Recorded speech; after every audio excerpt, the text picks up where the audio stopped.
Hello, my friends, and welcome back.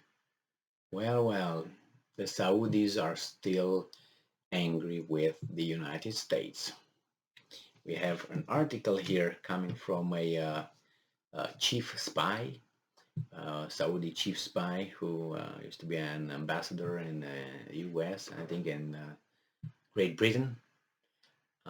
Aside from Mohammed bin Salman and his statements that, in a way we understand them because of the Khashoggi killing. This guy is also very angry with the United States, and he provides the reasons why. In his opinion, uh, they are upset, and the reasons are, and points the finger at the United States. Let's go and see what's going on with this situation, because it was a friendship here, between uh, Saudi Arabia and United States for some time, I would say, right? Saudi kingdom and House of Saudi, however you want me to address them. And let's see, this article came today, May 3rd, from the Insider, and this is by Bill Bostock. Former Saudi spy chief gives strongest public rebuke of Biden to date, saying US let country down by failing to react to terror attacks. So it says here that a former Saudi spy chief slammed Biden for the lacking US response for 2021 terror attacks in the Gulf. It's the most vocal criticism of Biden from a leading member of the Saudi political elite to date. Well, Prince Salman yelled at what's his name? I always forget that weasel's name. Not Blinken, the other one. I always forget because he's forgettable.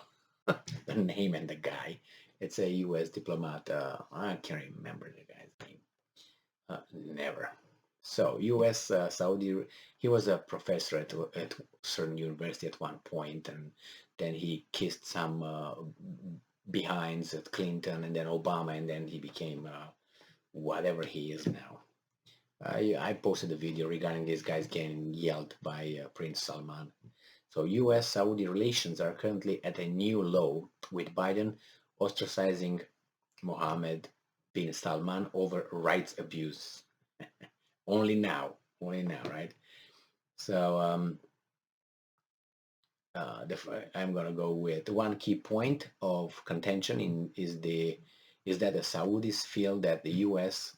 offered a weak response to a series of attacks on the Arabian Peninsula from the Iran-backed Houthi rebels in 2021, which killed 3 civilians and injured 6. Now, you Saudi Arabia, you get a lot of military hardware from the United States, billions, tens of billions of military, greatest technology in the world, and you can't beat the Houthis, and you need the Americans to come to do what? Exactly. Why can't you do it? You have a desert over there. What the?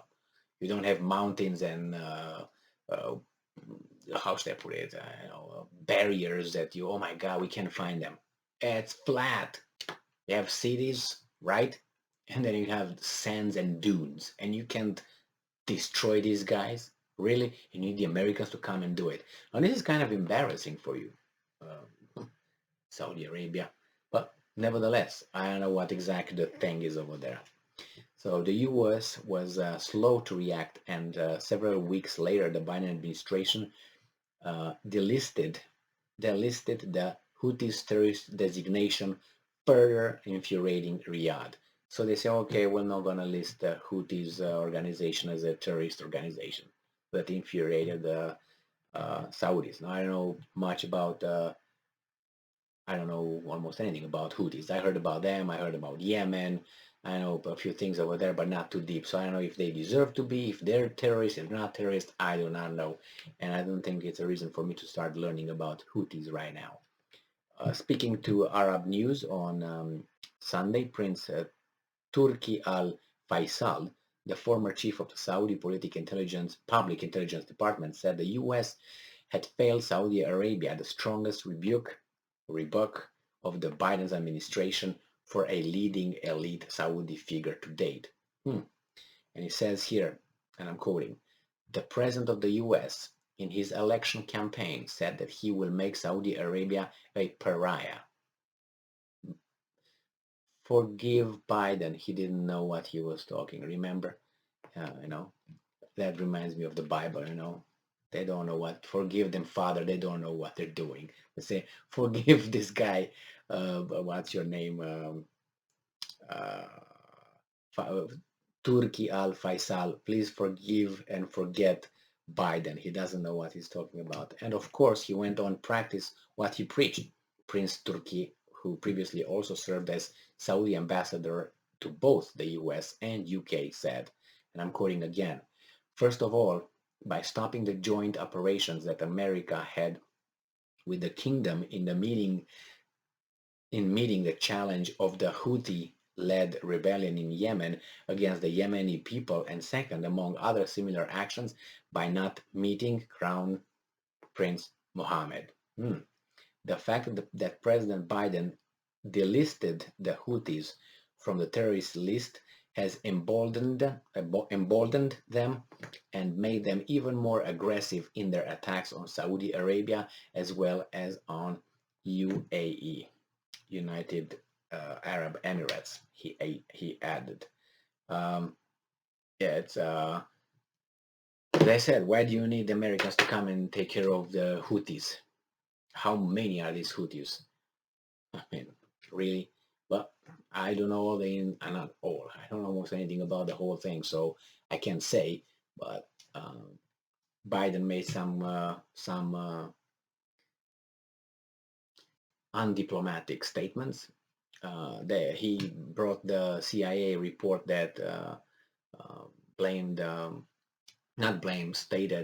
proved, or the American intelligence, that Crown Prince Mohammed bin Salman allegedly gave order for Khashoggi to be taken care of. Obviously, the Crown Prince denied the allegations, got infuriated by that. Biden makes other stupid statements.